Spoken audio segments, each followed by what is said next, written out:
I want to ask you something today. Let's say your front desk could close cosmetic cases before the patient ever walked through the door. Sounds pretty cool, right?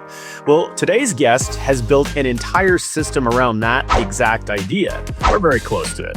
And the results practices are seeing are really hard to ignore.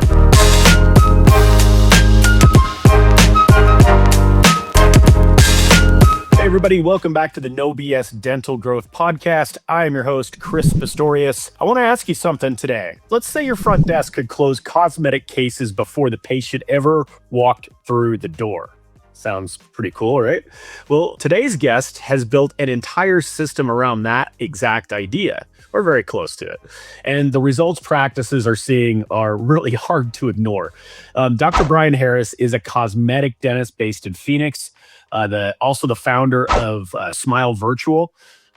Smile Virtual, if you haven't heard of them, they're pretty much the leading virtual cosmetic consult platform in dentistry, in my opinion.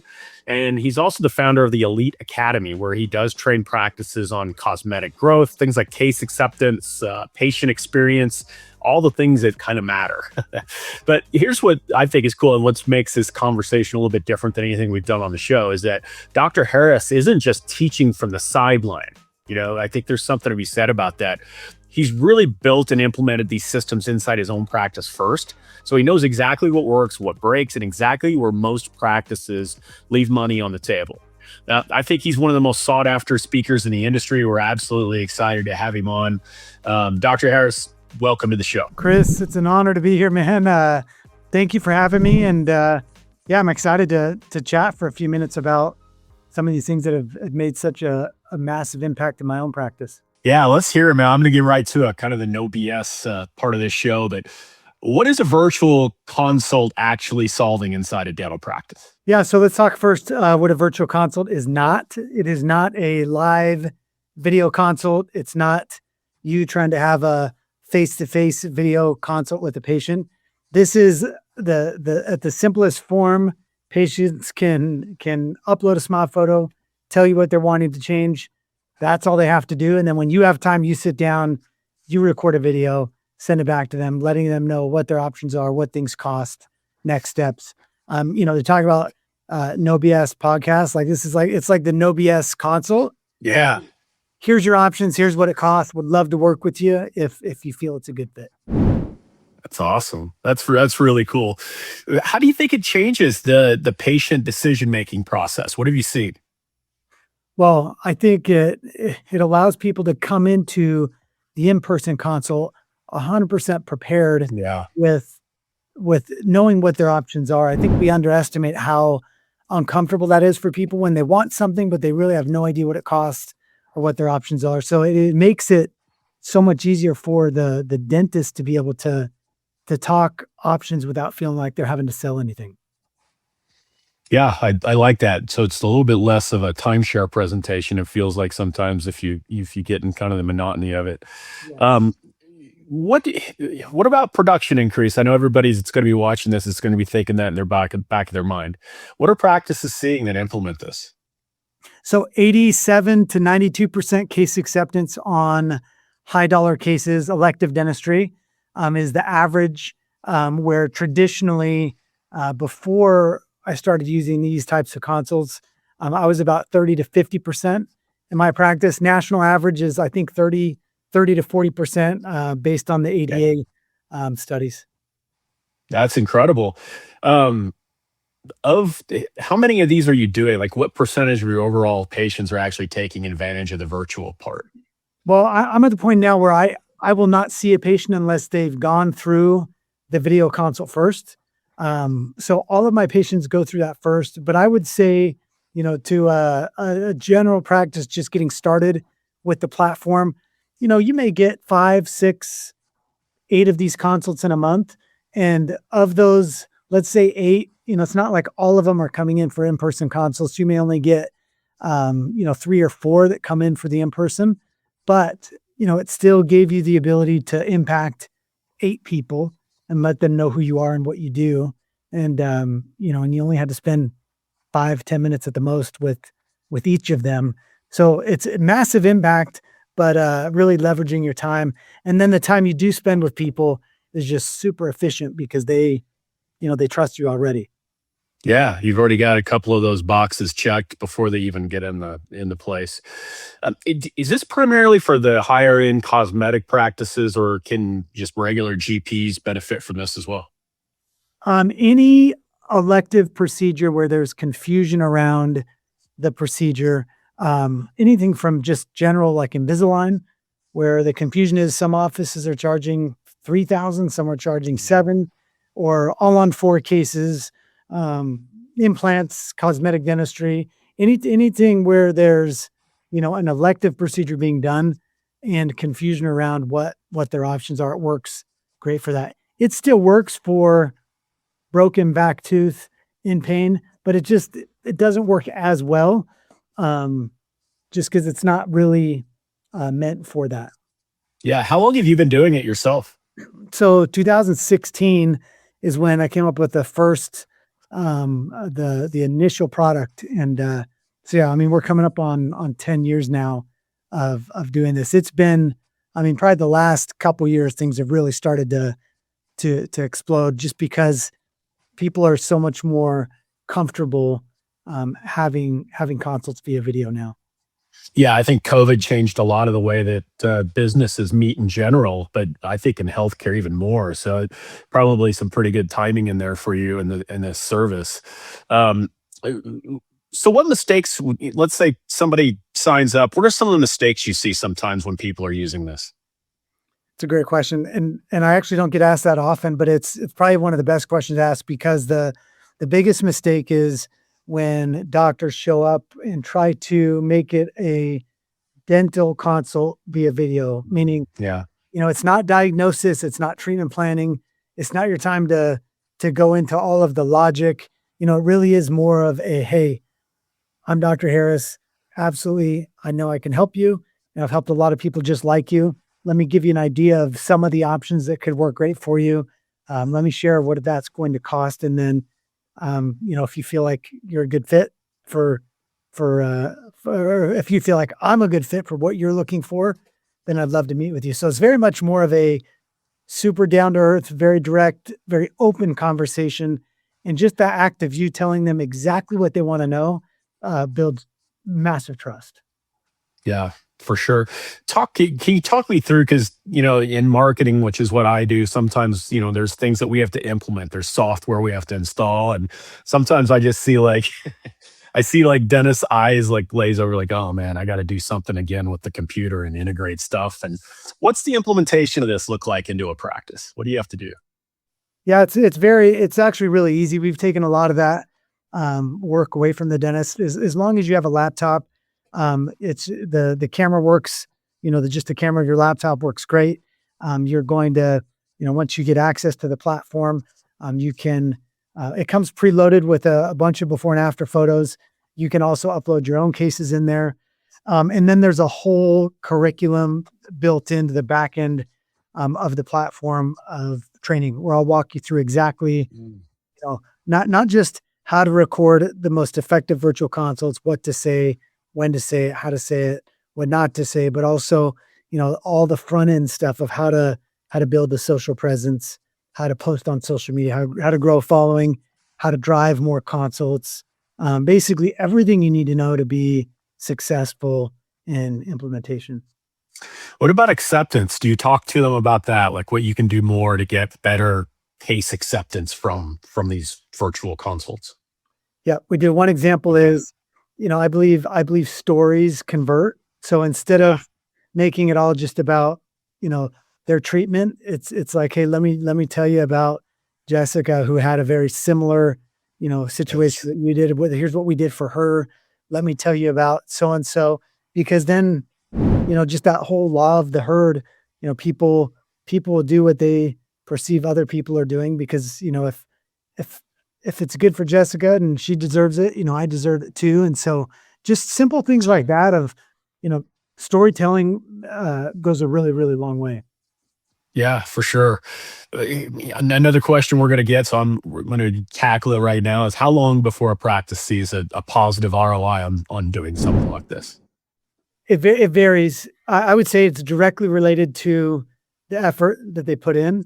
The fastest that I've seen, I mean, within a couple of days, if doctors already have some of a social presence, they have a team that gets bought in. I mean, within the first week, Yeah. you'll have your first consults coming through. But if you're not putting in the effort, then it's gonna take longer. I tell people, you don't think of it as purely like a lead gen platform where you sign up and, oh, you're gonna get all these consults. It's a tool to convert the lead to treatment. And so that's where partnering with a company, like what you do is so crucial for the dentist success. They've got to have somebody they trust that can help drive the leads, and then they can convert them with the platform. Yeah, I think that's a good point. Um, let's say they don't have a marketing agency, they don't have a marketing partner. Who on the team typically owns this? The integration, the setup, is it usually the doc themselves or is it somebody else? It depends. The doctor can do it. Usually, I see it's like a treatment coordinator that runs point on it, Mm, and the front office, believe it or not, has a lot of pull in how successful it becomes because you know uh, if you have a good front office team that understands what you're really doing here, they get calls all day long of patients price shopping, all sorts of things where they just say, hey, you know what, our doctors now offer free video consults. You don't even have to come in. If you want to just here, I'll text you the link now. When you get a chance, upload that photo, tell them what you're looking for. They're amazing. They'll take the time after work today. They'll record a video and send it to you. And then when you're ready, you can come in. So I think treatment coordinator and front desk have the most potential, and hygiene though. yeah.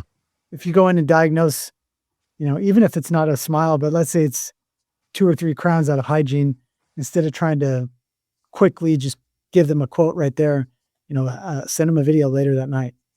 Yeah. Yeah, I think, when people take the time to do something like this, I think they're invested in it a little bit more. Yeah. So it's not like they're just gonna, I would say that it has to help with no shows too, right? Oh yeah. Yeah, For sure. that's a great idea. All right, so let's talk about the marketing side of this stuff. For practices that are doing marketing now, how does this change the way a practice does market itself? So within marketing, you always have, so there's the message, there's the hook that's going to kind of grab people's attention, and then there's that call to action of what the patient's to do next. And most of the time, that call to action is call the office or click on a link to schedule. So when your marketing team or partner understands, this is a great way to just increase the size of that marketing funnel, where it's just like, hey, you can call, or you can just upload your smile photo right here, and then you don't have to do anything else. So helping the marketing team understand that, that widget or that little tool where they can upload their photo, put it on the website, on Facebook, on Instagram, LinkedIn, anywhere where you could potentially collect people that are interested, put it there, and then it just becomes, the funnel where you gather all these leads. Yeah. Yeah, very cool. Have you seen any difference between like competitive metro areas versus more rural areas? Does it work better in one or the other? Yeah, I think that obviously most of the bigger metro areas, just by population alone, Yeah. it's going to there's going to be more people to pull from. Where I have seen it work well in the rural areas, we have a doctor in Texas that did a billboard with a QR code up there to scan. And also, I don't know how safe that is. As I said that out loud, I'm like, actually, that's not really safe. Um, but also just driving them to the website, and the message was, I think it was something along the lines of like, hey, if you want answers and if you want a price, you don't have to come in, just upload your photos here and we'll get back to you for free. And that, as long as you're speaking to what the patients want, I think you're winning. If what they want is they just want to know what's it cost, what are my options, can I trust you? And I think if you just give them that, to Yeah. probably Yeah. How accurate would you say that these virtual consultations are from, what you can see versus does that change dramatically after they come in and you do a bigger examination, if you will, more thorough? they're pretty accurate. I would say Okay. most of the time you can tell in the photo if they've got relatively healthy tissue. You can tell, if they have perio and they need perio first. What I found is that people are pretty understanding. Like if you see somebody where you see inflammation, you see perio, then you just tell them in the video, hey, all of this is going to depend on how strong that foundation is. So when you come in, we'll look at the gums, we'll look at the bone health, and there's a chance that it could cost a little bit more if we have to do a more in-depth cleaning. Um, Mhm. but there also have been times where, somebody comes in and there was a surprise that we didn't see.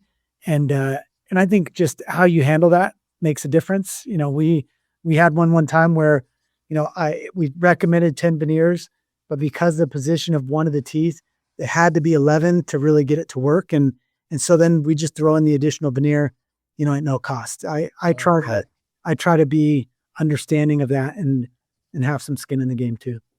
Yeah, yeah, that's great. All right, let's talk about the industry in this. Approximately, how many practices do you know that are using kind of your system? I guess. I think our system alone, there's over 500 now using Wow. Smile Virtual.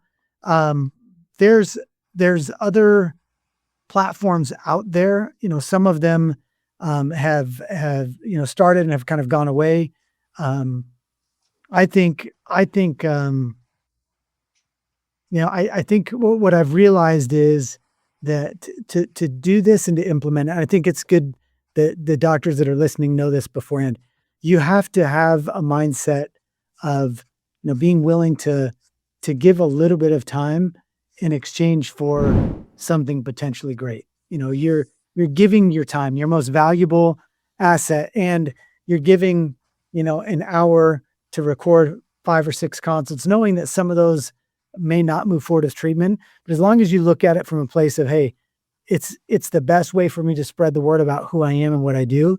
And then hopefully when they are ready, they'll come and see me. Then I think it's a win. Yeah. We're in this AI emerging world. I do a lot of podcasts on it. Do you think we're headed toward, maybe we're there now, that we're virtual consults like this and technology used like this is kind of becoming the expectation now versus, just kind of a nice to have? Yeah, I think more it's going to be more widely accepted. We've had the ability to implement some AI features, AI clones within Smile Virtual that can actually do a lot of the talking for you. I've held off because I think the most powerful part of the consult, believe it or not, is how real it is when you can Yeah. just see with the patient, and not even just for the patient, like they see it, they feel it, but also for you as a doctor, when when you can look at someone's photo and get to a place mentally where like, you know what, I'm gonna give them my time and I'm gonna help them understand what's possible and serve them. There's something about a connection like a real life connection that happens there that you can't replicate that. Yeah, I'm a big believer of that. I think healthcare, especially, dentistry is I'm not sure that AI, let me put it this way.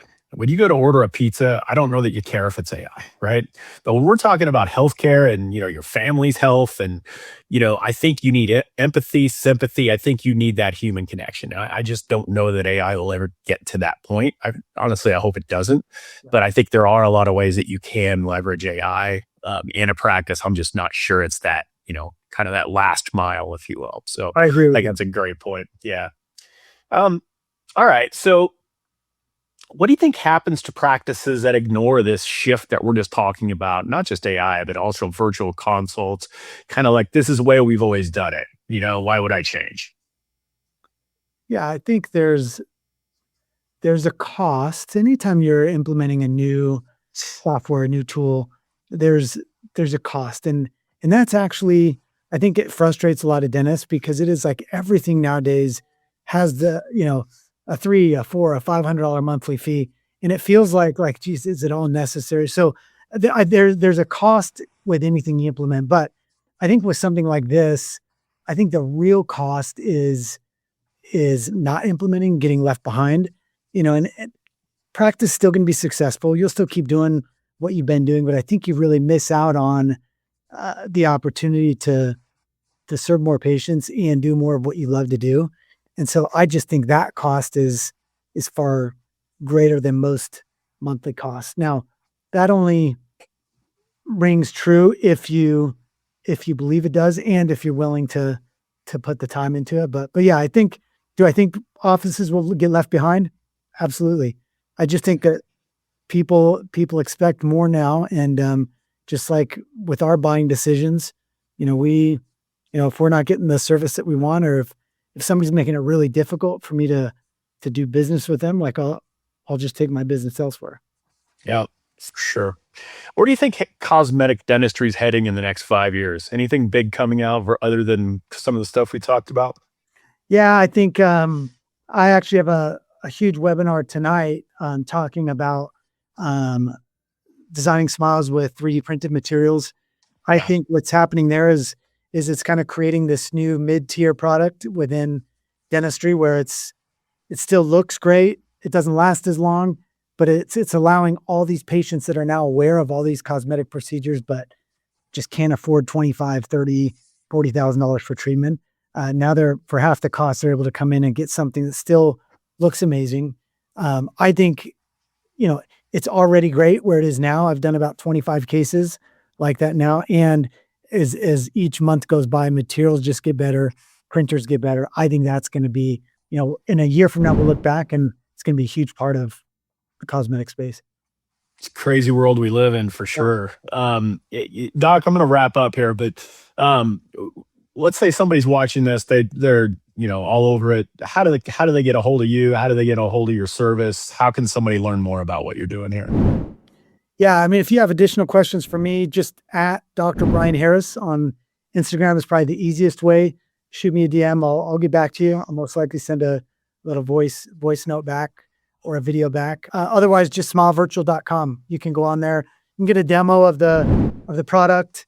And, if you do that, as I mentioned that you heard me on a podcast, and then that'll prompt my team to give you the best possible pricing with the specials that they're running at that time, whenever you hear this.